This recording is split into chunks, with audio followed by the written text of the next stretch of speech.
Perfecto. And I am super, super excited. And Brockton's making the chart go up. That's the only way it needs to go up. So that's super exciting. But now, as I share my screen, I have the real pleasure to kick off with a couple dudes that I really respect. So I'm really excited to dive in today. They have a bunch of systems that they're excited to share about and all those good things. And what we're really going to be focusing on today is how do we bridge that gap between media buyers and designers? There's a whole lot of talk about this right now, especially. So we want to make sure that heading into the new year, everyone's prepared. You have systems in mind, you have best practices in place, and you're really taking off. But before I get into the actual like walkthrough questions for these guys and getting all of their insights, would love to just give a high level on like what Motion is about for everyone who might not be in the loop. So on our end, everyone here hopefully or will know that we're primarily focused on creative reporting and analytics, and we claim that we are the creative strategist hub. And essentially what that means is that we know that creative has become mission critical and the #1 lever of success, especially when it comes to your paid ads, because of all the things that you can see on my screen. And because of this, what we know as well is what we're here to talk about today is our media buyers are very analytical, whereas our creative teams are a little bit more exactly that, creative. So what we really want to be able to do is bridge that gap between both of them, which is what we've deemed the creative strategy workflow. And the final thing I'll note is when I talk about the creative strategy workflow, I think about it in this wheel that we'll get into in more detail in a second here. And at Motion, we like to empower this wheel by making it easy to analyze, making it easy to visualize, and ultimately to share these insights across the board. So that's the high level spiel about we're about. But before I kick off these introductions, I also like to tackle housekeeping just for how this chat is going to go here. And basically, anybody who has questions throughout, please throw it into the chat. I like to refrain from using the Q&A section just because they get a little bit divided. And more importantly, we have a ton of great brains here. So if you have thoughts, also throw your thoughts into the chat. The recording is going to be made available to everybody, so don't even worry about it. And anybody who's interested in potentially checking out Motion after this call, because we're working with the VB team, you'll get 10% off for 3 months by using that code VB10. Perfecto. Okay, so that's the high level spiel. Now, let's get into the good stuff. And I think before I even like start asking questions, it's really important to know like why I respect these guys more than anything. So the first person I'd like to introduce everyone to, if you don't already know, is Shahbaz. Shahbaz is the CEO at Venture Beyond. He's basically, and both of them have been basically lifelong entrepreneurs. But Shahbaz has 17 years in the game.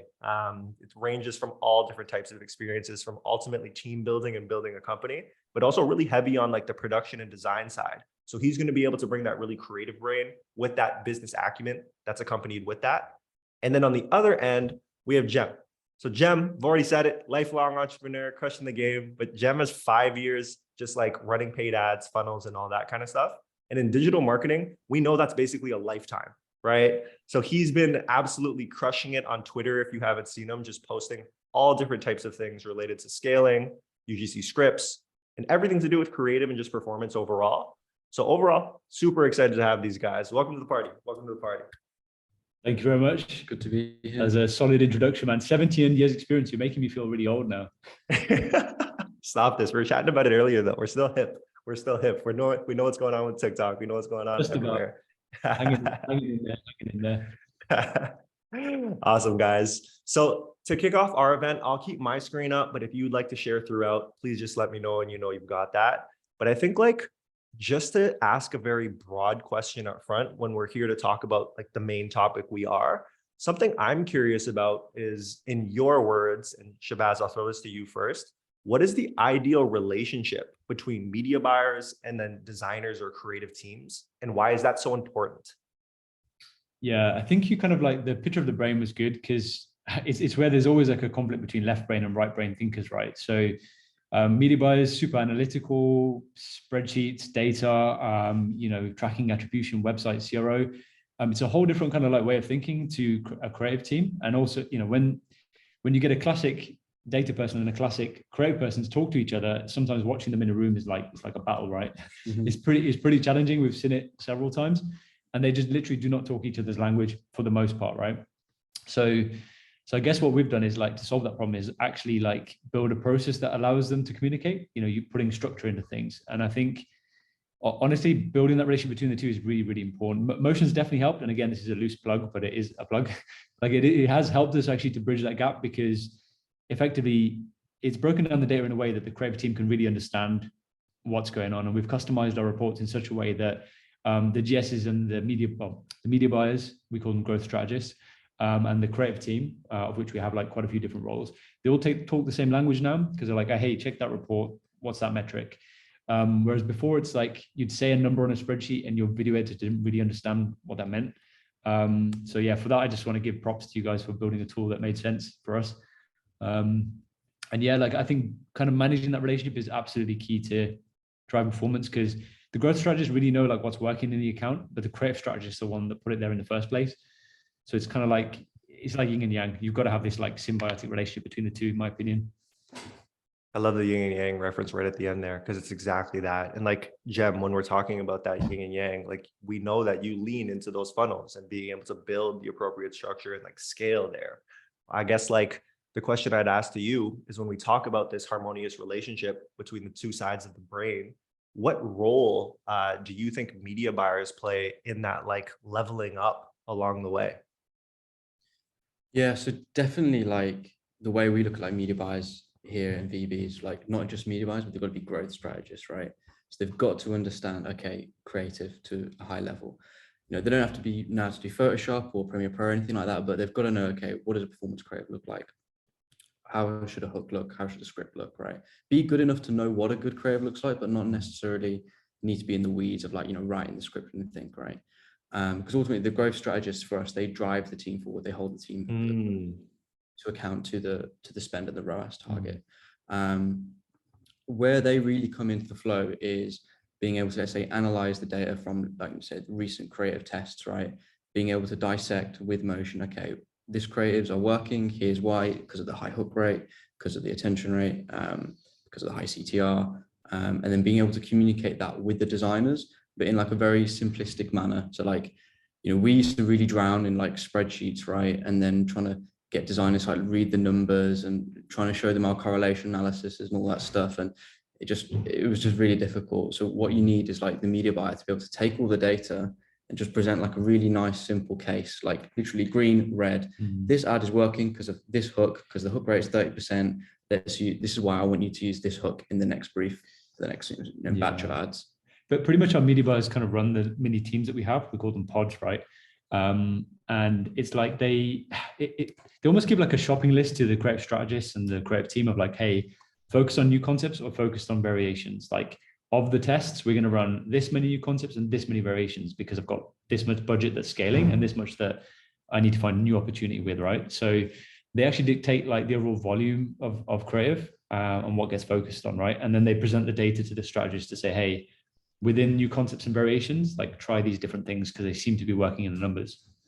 And then from there, the creative team then goes and delivers that, executes it, you know, we use that agile methodology to get that done. And yeah, the media buyers and I'm sure we'll go into this, but media buyers and creative team kind of work in sync within sprints. So like, I'm probably skipping the gun here. We'll get to it. No, it's all good. It's all good. I think this is the stuff that I see the excitement, right? So it's like when the passion starts flowing through, this is what gets helpful.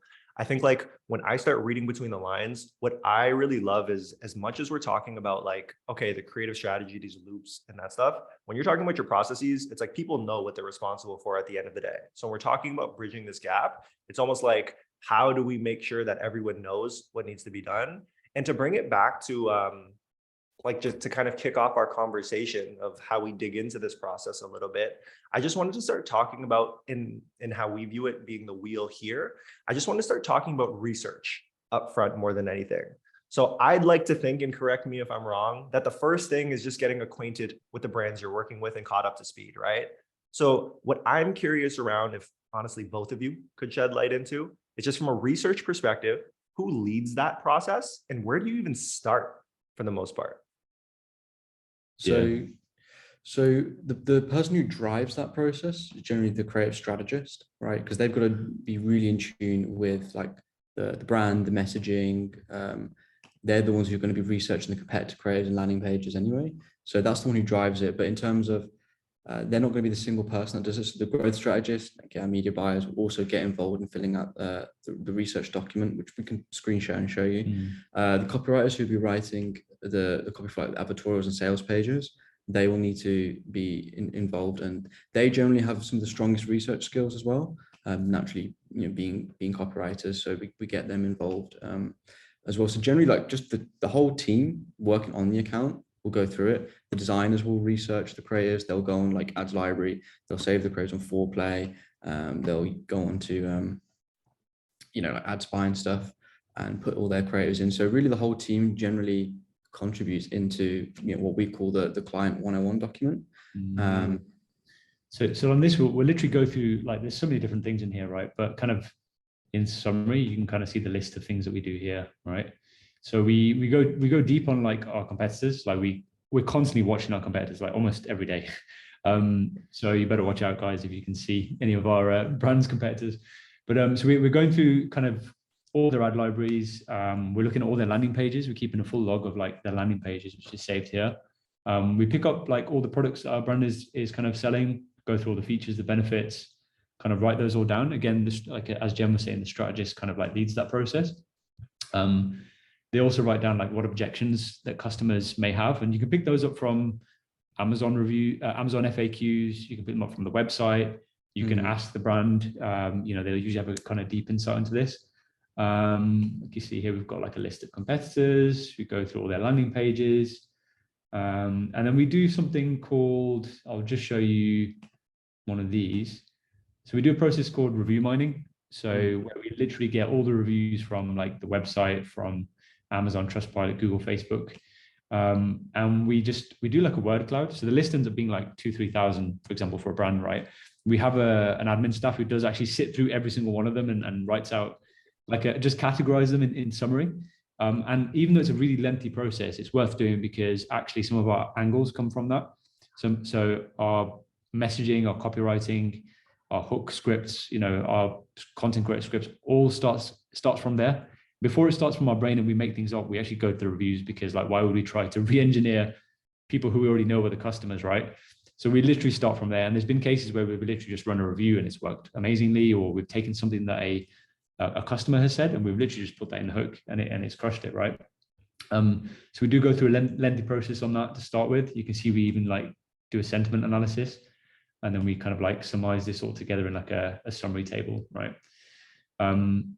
Yeah, so that's kind of like the client 101 that we do. In the creative strategist actually leads that at the beginning with input from various members of the team. Separate to that, and I don't think I have one I could show you immediately, but maybe if someone wanted one, I could probably ping it afterwards. We have a second document, which is called the creative guidance. So the creative guidance is more like the visual side of things. It's more like, okay, what it is like, how should you look from a brand point of view? Are any branding constraints? What can we say? What can't we say? Wording guidelines going into that. If we're doing any production, it's like, if it's a watch, for example, you've got to make sure the face of the watch is clean, and you'd be surprised at how many times that's a problem. And it's got to be at 10 to 2, right? The hours. So all these kind of intricate details end up getting compiled into this document. So usually between the client 101, which is a deeper research into our customers, reviews, products, landing pages, competitors, we also have the creative guidance, which covers the visual side of things. And that makes up like our compendium of research that we do on a client before we even start. It might be you can't rush that process, and it does take a couple of weeks, to do properly.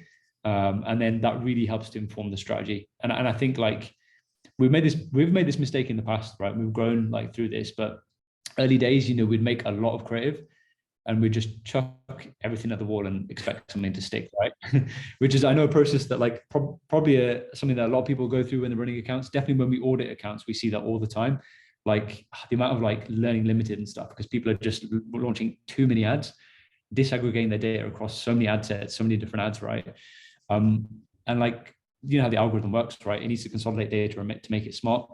So we're kind of progressively now moving towards what we call sequential testing, which is like, okay, do one thing first, then do the next thing, then do the next thing. Don't try and like scattergun everything all in one go, because you can actually just reduce your overall effectiveness of ads like massively. So that's kind of the process we're moving towards. Now, it's not like a on and off switch, right? You can't like get it perfect. So we're like slowly getting towards this. And with sequential testing, we do try and mix between new concepts and variations. So it's kind of like we start with a concept, and then once we get a bit of a winner from it, we try to then create variations from that. Sometimes the variations are so good that we turn that into a concept in itself. And that becomes the new start of the tree. And then from there, we create more variations. But the key thing is not to do too many things all in one go. And kind of spinning off topic here, but always focus on variations first, because they're cheap. When I say they're cheap, they're cheaper to produce, easier to produce, faster to produce, right? Yeah. You can get 20, 30, 40 variations out of a winner very quickly, whereas getting a winner in the first place is pretty tough. And our creative success rate on winners is usually double of what we have on new concepts as well. So easily, yeah. You always want to like, just as soon as you've got a winning creative, like you can squeeze a lot more juice out of that creative by just, you know, identifying, is it the hook that could be iterated? Is it maybe I need to swap the model around? Is it the off? Like there's a lot more you can squeeze once you've got one winning creative. Like don't just have a few winning creatives in your account and like coast on that. Oh my goodness. I feel like you both just dropped so much game there, just in terms of like how the approach goes. I love the fact, like even Shahbaz, when you talk about like the cost element, like of course it's like costly there, but I think of it from a time perspective too, right? It's just like not just the amount of resources required. It's like literally it takes a lot longer to build a net new concept. I just want to take a really quick step back before zooming back in. And what I mean by that is, like you had mentioned, love the research process, and you had mentioned there's so many different contributors to it, right?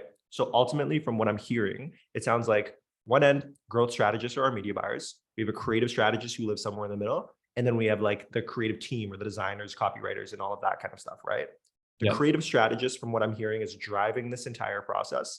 But Cem, you had mentioned specifically a little bit earlier that like everyone's ultimately a contributor to this thing, right?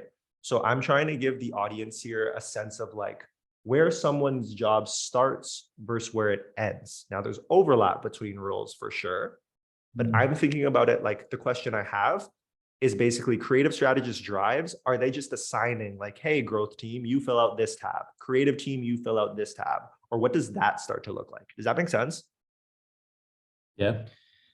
Yeah. So where does it start and where does it end? Really, you've got to pull up the agile sprint schedule, I think, to really understand that. So with the diagram here, that can show a kind of a very brief overview. It's a little bit more intricate in terms of like the handover of the responsibilities, but I can, this like very basic diagram can kind of explain it. So like, let's say we've got a new client, they come on board, right? The growth team, they initially will set the account strategy. Usually I'm involved in that process as well, because I'm usually the one taking the sales calls to the clients. They then set the strategy, right? They run the test. Before they run the test, they analyze the ad account. They say, okay, what's worked in the past, what hasn't? And usually with the client's like existing creative repository, they will be able to quickly kind of coordinate some briefs with the editors to just run some preliminary tests in the ad account.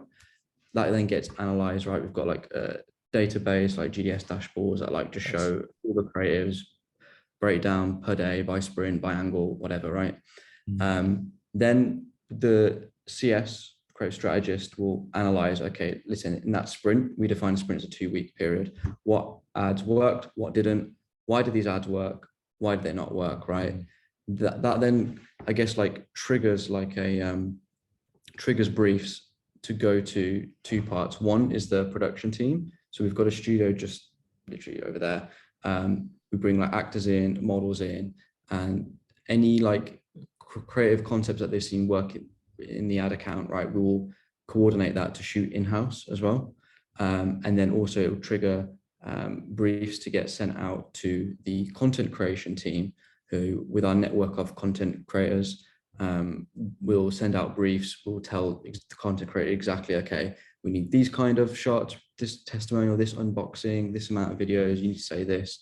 Then they get sent back to us. So then there's like a whole complete feedback loop between data, insight, what works, and then, okay, well, if we think the creator is working because of this, we've got the necessary assets so that in the next sprint, we can re-edit the videos and then compound on the learnings of the previous sprint. So like, we really try to avoid like testing something, wasting money, it doesn't work, and then not learning from that test. Like it has to be well thought out, and the money needs to compound like each sprint. One of the key things for me is like with this is I always kind of draw this into the team. I'm like, hey, never test anything unless you've got a hypothesis, right? And I keep saying it again and again and again, like, why are you testing? Why are you testing? Why are you testing? Because every test costs money. And people forget that money's not free, right? Like, it's like, so like you can run an ad and it will tank and it'll cost you money. So like you have to really think about like, what are you trying to learn from this test? And we use the scientific method. So we literally have like, I have this thing in my head, which is like, oh, first of all, you need a hypothesis, right? So it's like, if this, then that will happen, right? IFTTT, I'm always with that. If this happens, then that will happen because of this, right? So always try and give a reason behind my hypothesis, right? So like it might be that if we include a certain thing in the first frame of the ad, we've seen that that's consistently been a pattern that works. And through whatever inductive reasoning or whatever you want to call it, you'll come up with a hypothesis that, hey, we should always do this. So then we test that against other kind of evergreen ads, chucking something at the front, right? I can show you some examples, but that then becomes a learning for the agency, which we document inside that creative guidance doc that I mentioned. And then every time we do a new test, we're always looking back at this learning to be like, okay, collectively as a team, what do we know to be true, and what do we think to be true, and what's the next thing we want to figure out? And unless you apply that approach, you'll always be wasting money on tests. It's the like number one takeaway. Like honestly, like you'll just optimize everything if you think like that, and reduce the number of briefs you do, and just increase the quality and increase the quality of your thinking. You can also pick up inferences from looking at your competition. Like that's free. That's the free testing. Like they've tested for you, right? So just go on ad library. Look at what they're still running. Look at which ad has been, look at which creative has been repeated the most number of times. You'll probably get an indication of like, oh, that's a winning ad. Stuff that's been running the longest as well, you can also tell. And if you use AdSpy, you can rank by engagement, I think, as well. So you can actually see, hey, this got the most engagement. So use those things in combination. And obviously, certain advertisers are just on their shit and they're good. So you just kind of use all those things to be like, oh, okay, that's my free learning. Now what do I have to pay for my learning, right? And you add those things together and then you decide what to do next. And that just compounds again and again and again until you get better and better and better results, right? So, and it flows in this loop, like Jem was saying, this has got to be a continuous process. Don't think you can launch ads today and that's it. 2 months later, my creative is done and I'm going to sell my business and retire and buy a yacht or something, right? No, that's stupid. Like you have to continuously be running the process. It's like a machine. You just got to keep cranking it. So that's why this kind of like exists. It's like a figure of 8 loop, right? It just keeps going and going and going. Like, and if you think that you're coasting on some evergreen winners and your account's going well, and you like feel like you had a good day because like, oh, got some decent ROAS today, right? Everyone's like reactive on the day, like on the minute. Like that's the wrong way to think, because that's the time when you should be testing new concepts. Because guess what? You've made a bit more profit. Chuck some more money at testing. Like, come on. Like you've got to really level everything out. If you wait until it's crashed and then you start testing, it's a race to the bottom. And I'd rather be racing to the top than racing to the bottom. Oh my goodness. I love it. I love it. And ultimately you've given so many tidbits. Like we started with research as being that important foundation, but then you've dove into so many different areas of like how these tests start to come to life. And to keep the conversation moving forward a little bit here, I think of like you have this such a good document for research and what you know to be true about competitors, the brand, all of that kind of stuff. And then you'd also mentioned briefing in there. But something I'm curious about is like before you even get to the brief, right? You have all of this information, you need to translate it at some point. How are you prioritizing what you make first? So like whether it be an angle, a concept, how are you doing that essentially? I love that question. And I could literally talk about 4 hours on that topic, by the way. So I'm going to try and summarize it in as short a way as I possibly can. So for every account, it's different, but here's the general rule of thumb of what I kind of think. So test product first, right? So does product A work or does product B work? Right, I've got a winner on product A. So I'm going to focus all my attention on that before I move back to product B, right? That's what I'd always do. Second is test your offers, right? So like, buy one, get one free, free shipping, 20% off, whatever. Evergreen offers, right? Once you've got those 2 things locked in my opinion, you then move to the angle. So the angle is like, what are you trying to say? What is the big message? Like, what am I trying to convince the audience of? What is the key selling point? What is the problem I'm trying to solve, right? I'd always start with that first and I would test that, right? Run 1, 2, 3, 4, 5 ad sets, test as many different angles as you can. Keep the variations within the ad set, like maybe 3 to 6 variations where you're just changing simple things like the hook, but keep it all around the same big idea, the same big message. Once I've got my head around that, the next is what we call the concept or the visual concept, right? Then like, okay, this is how I'm describing it. So it's not what I'm saying. So it's not like, you can cure this problem. It's more like, how am I displaying it? Am I doing an unboxing video? Am I doing this? Am I doing it before and after? Like there's so many different words that you can use to describe it. It does help when you have one person doing the naming on one account, because in their mind, they're complete. When you've got two people doing the naming, it becomes very confusing. But anyway, so then you change your concept. And then what I'd say is like work on your hooks. And that kind of like blends into the angles and concepts, because changing, you can test using hooks. But I'd say like hooks, even within the hooks, I say, first of all, test your visuals and your text at the same time. So swap the entire thing, right? So we've gone below angle and concept. Let's assume those are the same. The next thing is you change the whole hook, right? After you've done that and you're like, oh, I'm confident in the visual, just change the text. And if you say, oh, no, hang on, I'm confident in the text, just change the visual. And then you're like going sequentially through this process of going to micro and smaller changes, to the point you will get as much yield as you can from one concept or one angle, and then you max that out and then you move to another one. A whole new tree, if that makes sense. No, it makes complete sense. And the sequential approach like really helps visualize it, but also make it something people can follow.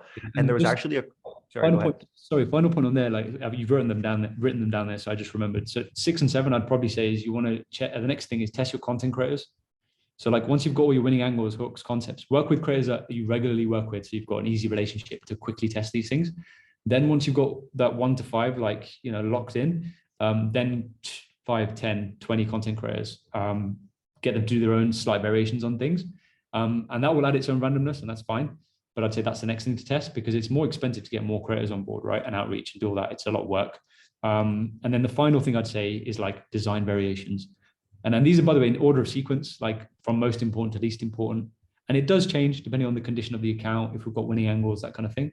And by design variations, I mean, change a color, change the style of the subtitles, change the color of the CTA, change the banner, right? These small things. That's my general kind of framework for doing it, like 1 to 8. And I'd say, yeah, one thing I'll just add that just kind of came to my mind, when you have a creative strategist in the middle of all this, right? They're briefing the content creator team who are briefing content creators. They're briefing the production team who's doing shoots. They're briefing post-production team who's doing post-production. They're actually the nucleus in the middle that can either create a lot of good work or a lot of bad work. So like, that's why I say put quality thinking into what your strategists are doing, right? Because if they're not, then it creates all this chaos all around of like loads of work, which is not really that valuable. And by the way, like I talk in general terms of creative strategists, other people who run e-com brand. If there's anyone in the comments who's running an e-com brand, sometimes that might be a GS and a CS if it's a smaller team. A media buyer and a creative strategist who are like one person. But creative strategy, just put that hat on and think through your ideas properly. And yeah, I hope that made sense. I love that you talk about it as a hat too, because like even the content we put out, it's like when we talked about becoming a creative strategist, it was literally a hat on the front cover. And it's just like, we know that sometimes multiple people wear it. And I think like the final thing that I really like to emphasize here is, in the spirit of bridging the gap, a question that Emily had a lot earlier in this conversation was like speaking about, you have this research and then determining, following the steps that you had outlined, is it the creative strategist who's driving that entire decision-making process? Yeah, predominantly they're the driver behind the research and like what direction the account is taking. Obviously, the growth strategy, if they're not getting performance, they're going to be like, hey, we need to probably think about we probably need to think about this. So they do ultimately get involved with creative strategy too, but they're not the responsible party. We use the DACY matrix, so they're like, you have driver, approver, contributor, and informed. Google that afterwards if anybody doesn't know what that is, because it's a game changer. The growth strategist becomes a contributor to the creative process.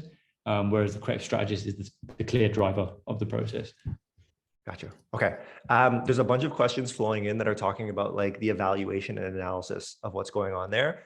But I think like a piece that I want to make sure that we get to, just because like Cem, I've seen you put out some amazing content on Twitter here, is like, we've gone through this process.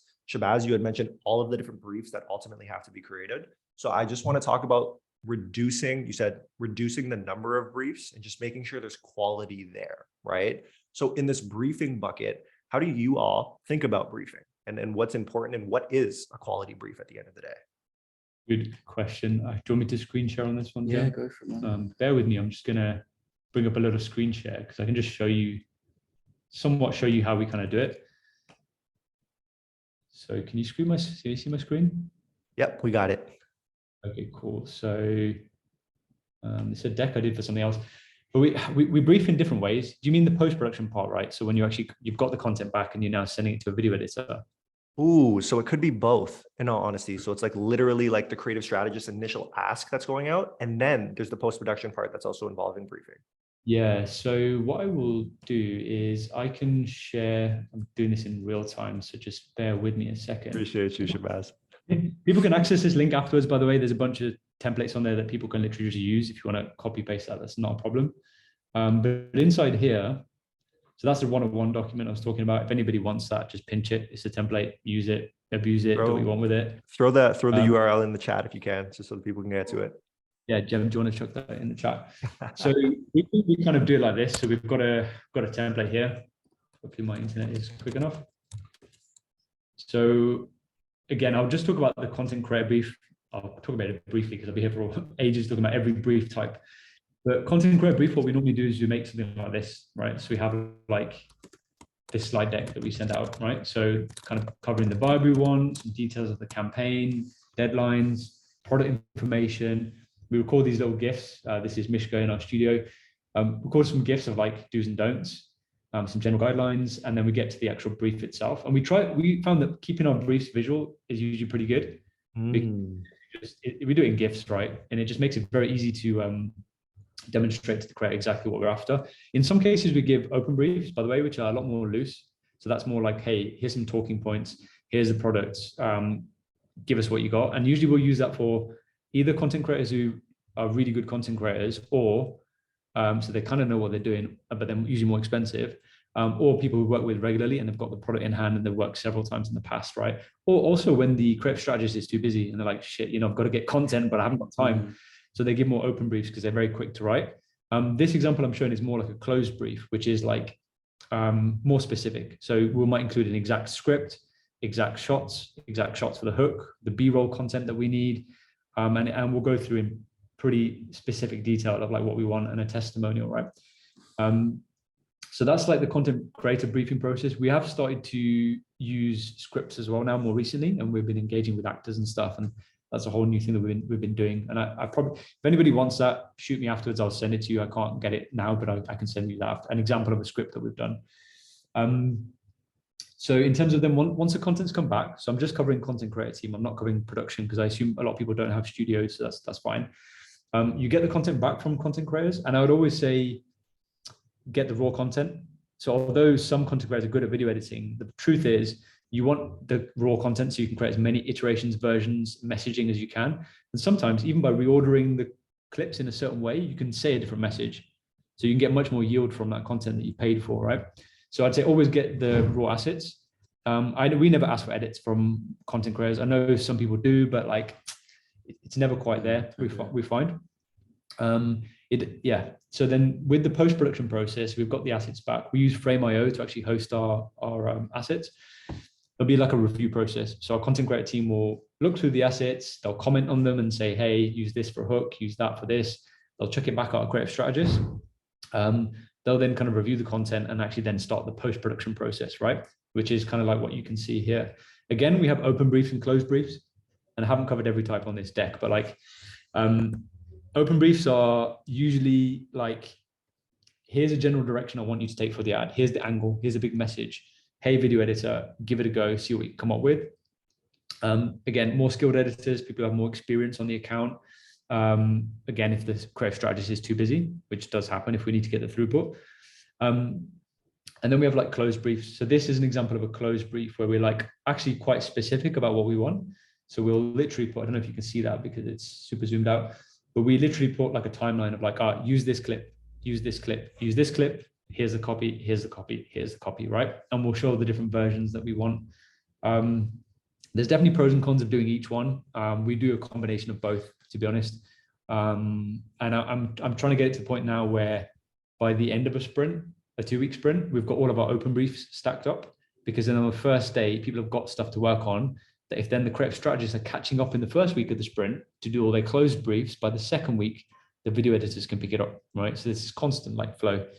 So that's generally kind of like our briefing process. We use for open briefs, we also use Loom videos. They're great. Do that too. Oh man, the chat's loving all this stuff right now. So people are really appreciating the content here. And I think like a question that comes to mind for me with this process is showing these templates, extremely visual, right? Love it. I don't think I've actually seen briefs that are this visual. And in your world, are those like genuinely the way that you're briefing? Like you're giving them a deck and sending it on over? Or is that just like the, okay. Yeah. But trust me, we've debated this backwards and forwards between like people get bored of listening to me talk about shall we do it vertically or horizontally? Like honestly, like, and they're like, just shut up, Shahbaz, like just do it. Like, but like I'm really, really like anal on this stuff. Like there's conditions where you need to do it vertically in a doc when you've got a script, when you've got a long form script with like descriptions about like emotion, intonations in the words and how you say things, the acting direction. But then when you've got a content creator, one that goes to a content creator rather than an actor, I put it sideways. I put it in the deck that you've just seen. And that is genuinely the actual deck that we use to brief our content creators with. Yeah, that's it. And then final question I have on that piece is just like, how long does it typically take you to get from initial brief to like concept in your hand and you're ready to launch it in the ad account? Oh, perfect question for I feel like I've got all these answers like lined up. Let me just almost like I planned this. Let me just screen share again very quickly. Bear with me, guys. Screen share. Right. Can you see my screen? Okay. Yep, we got it. So that flow I talked about, obviously speed is important as well, right? Because if you don't go quick, then the account's just going to tank.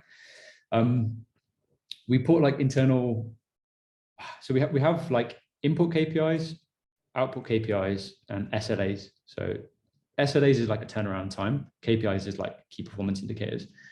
So we have like, let me just go through these. I've got them on two screens. It's confusing looking there and watching there at the same time. Let me move them closer together. So we have like, for example, a production request will go out from our creative strategist, right? It goes to our production team. We put an SLA on that. So essentially from the point that the production team has received the brief and accepted the brief, they have like 7 days to deliver it if it's in studio. Or if it's on location with a model, they have 14 days because it takes longer to cast and arrange a location, that kind of thing, right? So that kind of covers off the production element.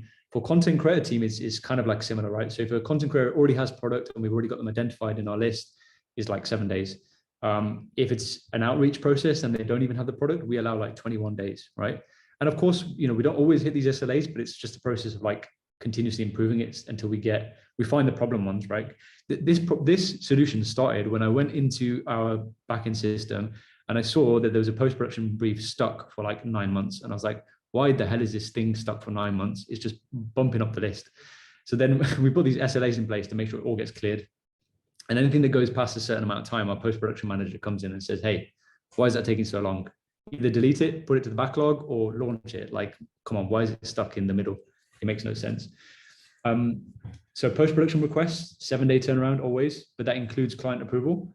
So that also means that from the point that the brief goes out, so from the point the brief gets accepted by the editor to the point that it's in the ad account, it's like 7 days, right? And within that time period, they've got to get they've got to do the thing, they've got to actually do the edit, they've got to get internal approval from the creative strategist, they've got to get external approval and do any revisions as well. So it's actually quite difficult to get it turned around in 7 days. So although like you might think, hey, I can do a video edit on my phone in like 2 minutes. Yeah, that's amazing. But try and get all the revisions through, the wording amendments, like all the claims that you can and can't make. 7 days is actually quite tough to consistently hit that. What else we got here? So yeah, turnaround times are based on different variables. And then yeah, we kind of like track. So that's the SLAs I've been talking about. Input KPIs, we kind of track like the overall volume of like what's being produced. It's like, oh, how many briefs were made for production, post-production, content creator team, landing pages, copywriting, scripts. So we kind of, although we're not targeting the team on that necessarily, I think that that's the wrong way to look at it. It's more like a secondary indicator of like, oh, did we do any work? Like, are we heading in the right direction? But mostly the most important thing is output KPIs, right? Which for us is like revenue for the client, ad spend, ROAS. It's pretty simple. And then, so we kind of in hierarchy, it's like output KPIs. Hey, if they're going well, amazing. Input KPIs. Okay, if we're not going so well, where are the problems? How can we unblock them? Or how can we improve performance? And then the SLAs kind of determine speed, right? So it's like how fast things can go around to get to that output. And that's how we think about things. I hope everybody's seeing like this is why they were the perfect people to chat about this topic. Like this is literally like breaking down those barriers between the teams that exist with the exact roles that are responsible for all these kind of things. So really, really appreciate this one. Really, really appreciate this one.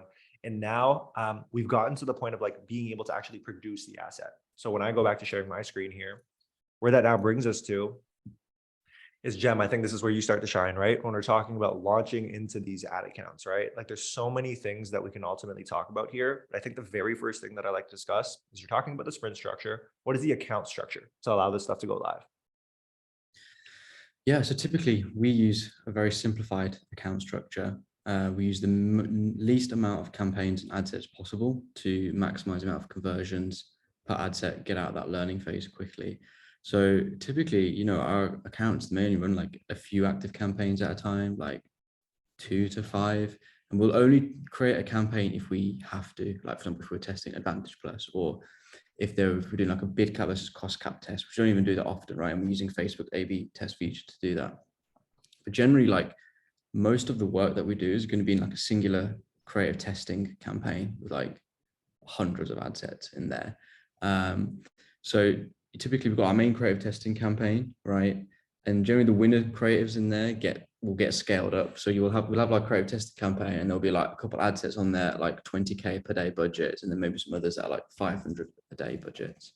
And generally, depending on the account spend and how much we can test. So for larger accounts where we like need to test a lot, you know, we'll typically have 6 variations. So it'd be like 6 ads in one ad set, and the ad set is broken down by the creative concept, and the ad is broken down by the variation. So for example, we could have one ad set where the creative concept is talking about like acne or something, right?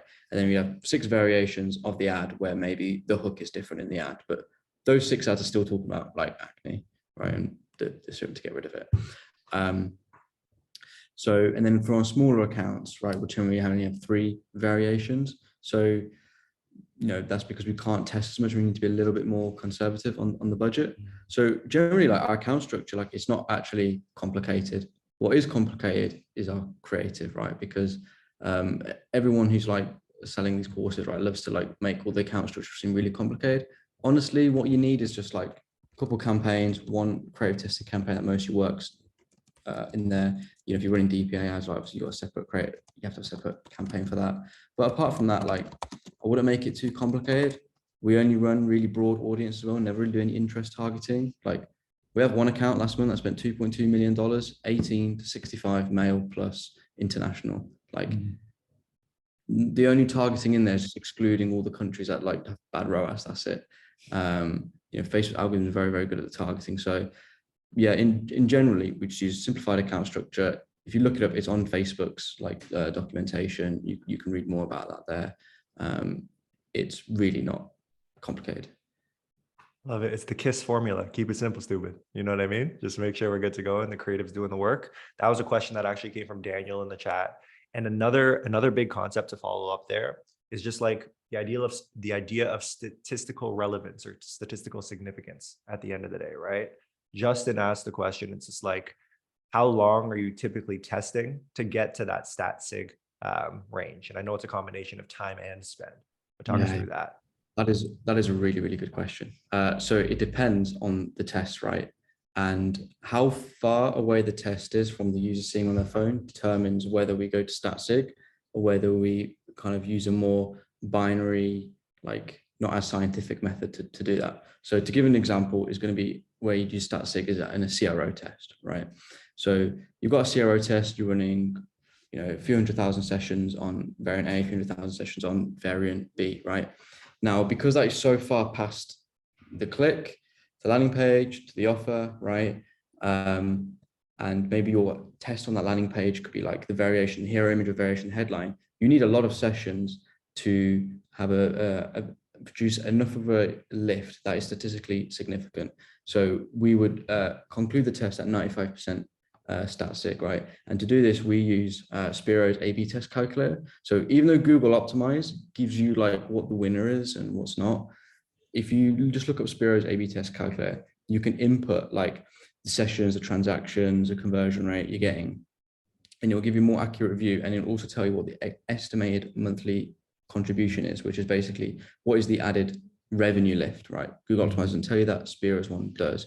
And that will basically tell you, okay, here's at your test, yes, it's stat sig, and this is the actual extra revenue. Just for clarity for the audience, in case they missed it, Jem's talking about conversion rate optimization there, as opposed to Facebook ads.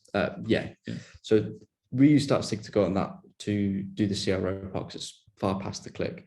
Now, when you've got more high impact changes and you've got more data, for example, let's say testing the creative, right?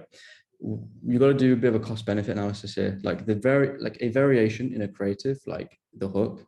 Do you need to spend thousands of dollars to know if that test is stat sig? You could and have very, very accurate tests. However, it's going to cost a lot of money. So you've got to make a trade-off here. Do I want perfect stat sig, 95% confidence on my ads, or do I want to make money? So unfortunately, we have to use a bit of a bastardized version here, where we basically will cut ads. We assume, okay, we're going to cut ads at say 3 times the average order value. We're going to look at a 7-day look back and a 3-day look back. The 3-day look back, we'll look at data from RedTrack and GA. So these are, RedTrack is S2S, server-side tracking, the conversion report instantaneously. So does GA. And then for the 7-day look back, we look at Facebook's ROAS, right? We factor in the discrepancies from iOS 14 from there. But generally after 3 days is when like Facebook's conversion will start updating, right? Whereas up to 3 days, you can't really look at Facebook's data because it hasn't fully updated the reporting yet. So we will just typically look at like 3 times the average order value. Is the ad above target ROAS? Is it not? If it's not, the automated rule we use just instantly cuts it, runs every 15 minutes. You will just simply lose too much money trying to run every test at 95% static on the ad level, on the creative tests. However, if you're doing CRO tests, which are more impactful, then that's where I would look to use like stats, like trying to get things to 95% confidence level before declaring a winner. Love it. I love it. And then like all of this point, so that gets to Justin's question, being able to wrap that one up. And all of this starts to get me to the place of like creative analysis. Now that's the most like broad term ever, but ultimately this is playing into your sprint cycle, right? So on your end, there's a lot of different things that you could potentially dive into here. But I think from like what I'm curious about is a metric standpoint. What are you typically looking at to like be able to build those variations? And then there's another question from the audience I'll get to in a second. Yeah, so I guess I'll take this one. When you launch the ad in day one, you're not necessarily going to get those ROAS figures. So looking at kind of like early indicators like CPC and sometimes engagement as well. Definitely kind of something to have a look at. But generally speaking, we're looking at ROAS on the ad. Did the ad make money, right? We look in like multiple places. So we're not just looking, this is delving into like an attribution question as well, right? So we use first party tracking. So we use RedTrack as a solution just because it's like, I don't want to bash any other companies, but it's a cheaper solution and it does the job. I should plug a little link to our little code so we get paid, but use it anyway. We don't have an affiliate link. We don't have an affiliate. We should get an affiliate link. Redtrack.io, just check them out. You don't need to use an affiliate link. But yeah, so we use them because it's super cheap and it does the job. We use that, GA and Facebook in combination to set our rules. And actually, if you look on our website, you'll see the logic that we actually put into RevealBot, which is a software that does the automation on the buying side. That actually feeds in all 3 of those metrics. So we don't just use on-platform Facebook, we consider all 3. And that actually decides whether ads get paused or scaled, right? In real time. So then what we're doing once an account has run for, let's say we're kind of in a 2-week sprint cycle. Towards the middle of the 2nd week, what we're doing is we're having a meeting together. We use agile methodology. So we're having what we call a sprint review meeting, where we actually do use motion in this process now. We didn't use it until, the last few months or so.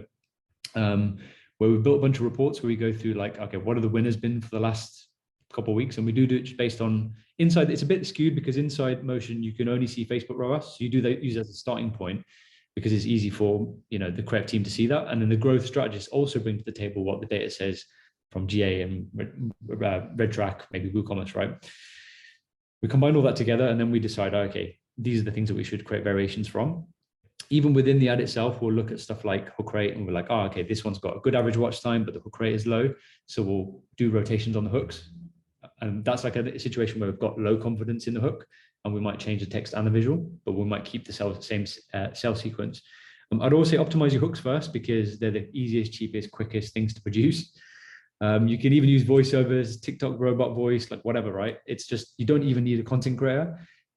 super fast. It's like just keep changing the first 3 seconds until you get a winner. Like just do it. So like we'll always start with that, and our benchmark is we want to get above 40%.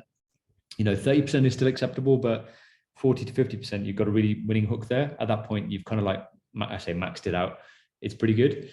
And then you want to start testing the rest of it to increase your average watch time. Now, you've got to be careful with average watch time, looking at it holistically, because you have certain ads which are 15 seconds, and you've got some ads which are boomerangs, which are like 4 seconds.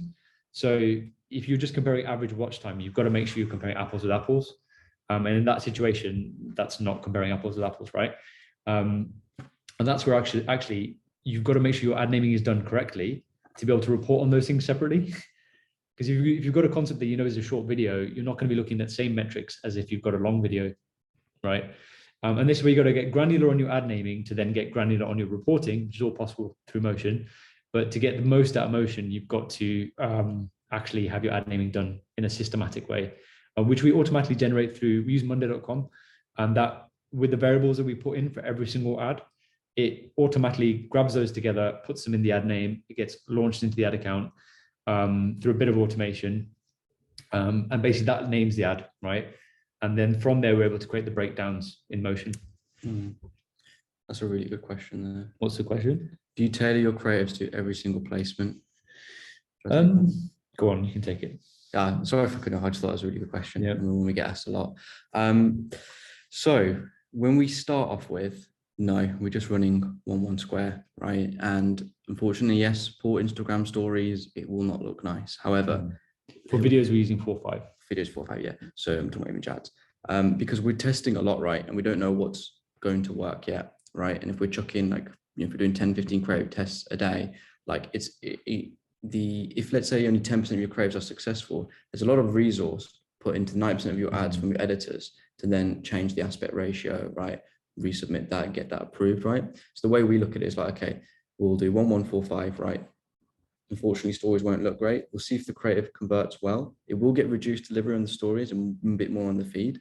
If that creative then starts to perform, convert, and we're going to scale up, then we'll make the dedicated 916 if needed to put into the asset customization. And then that way the ad, when it scales up and it's proven, we've been conservative on our resource, right? Our designers now focus on editing new concepts, not just aspect ratios.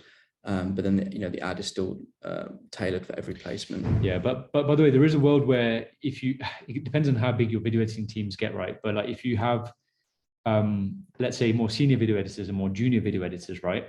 And you have a file sync system in place. We don't yet have this actually. We're going to be looking into this in the next couple of months because it's a bit expensive. I think there's a software that if anybody wants it, I can link them afterwards. I can't remember the name of it. Resilio, that's the one, Resilio. It's like $100 a month per person, but it allows immediate file sync from all editors, including all the project files, right? So it allows like more senior video editors to actually push their project files, their bins inside Premiere Pro, all the assets seamlessly within like seconds to a more junior editor who might be in a different part of the world at a different, lower labor rate or just less experience, let's say. In those situations, it's actually, if you have that ability, you can actually produce those variations super quick and very cost effectively. But if you don't, like I don't recommend it at the beginning for the reasons that Jem said, it's resource management, right? You'd much rather spend that on new concept testing or like hook variations, right? I'd say there's like probably one caveat is like when you're doing, let's say a fashion brand, when you've just got to make it look bang. It's just got to like look right from the offset.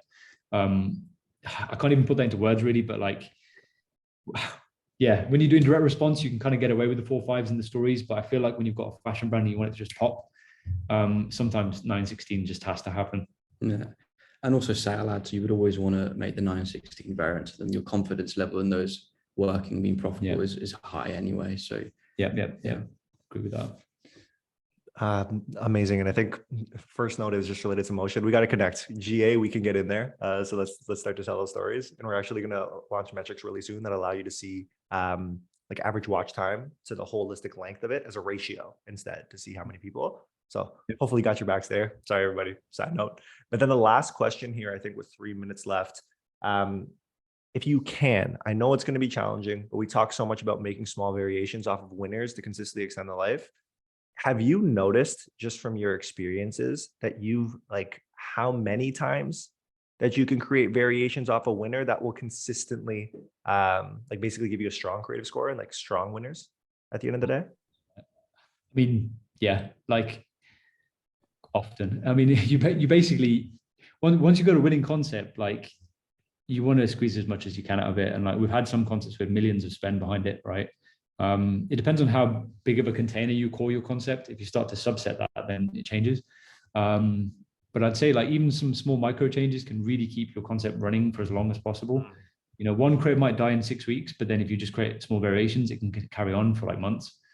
So yeah, it honestly really varies. Like if a concept gets to the point where we've spent, I don't know, we've done a few tests and it just hasn't worked, well, can it? But it, some, you know, go on to spend 10, 20K, 50K, 100K, and it just keeps compounding. And the learnings keep compounding because the micro changes.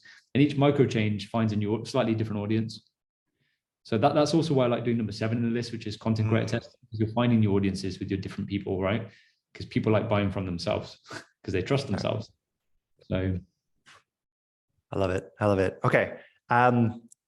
First of all, thank you so much. Like we're getting up to time here. I really appreciate the level of depth you've given, even though like the best part to me is how many times we've talked about like you're only talking about the tip of the iceberg. There's so much more we can uncover.